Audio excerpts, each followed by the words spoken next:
Assalamualaikum warahmatullahi wabarakatuh. Pada akhir abad ke-19 ada sebuah syair nazam memuji Rasulullah dalam rangkaian seorang habaib menyampaikan Islam lewat rapai Tuha. Maka hari ini kami, mungkin kita semua, jangan pernah meninggalkan khasanah ini. Saya hamba Allah yang hina, dina, dhaifana, memberanikan diri untuk lantunkan nazam ini dan mungkin dapat diikuti oleh semua undangan yang berhadir pada hari ini. Bismillahirrahmanirrahim. Sahibun bayan ya Muhammad, sahibun bayan, sahibun burhan ya Muhammad, sahibun burhan al-badri tamam ya Muhammad, al-badri tamam antal khataman ya Muhammad, antal khataman alaihi salam ya Muhammad, alaihi salam.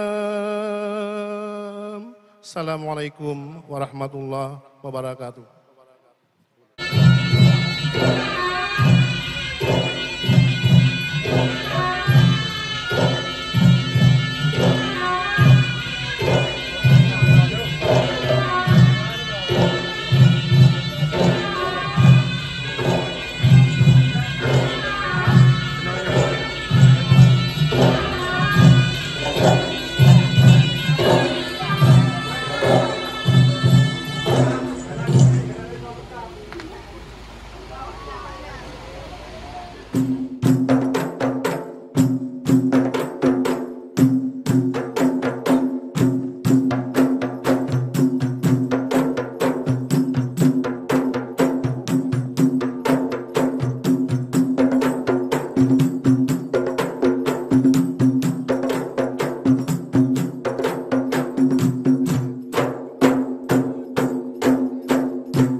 إله إلا هو الحي القيوم وأتوب إليه أستغفر الله العظيم الذي لا إله إلا هو الحي القيوم وأتوب إليه أستغفر الله العظيم الذي لا إله إلا هو الحي القيوم وأتوب إليه اللهم صل على سيدنا محمد وعلى آله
I'm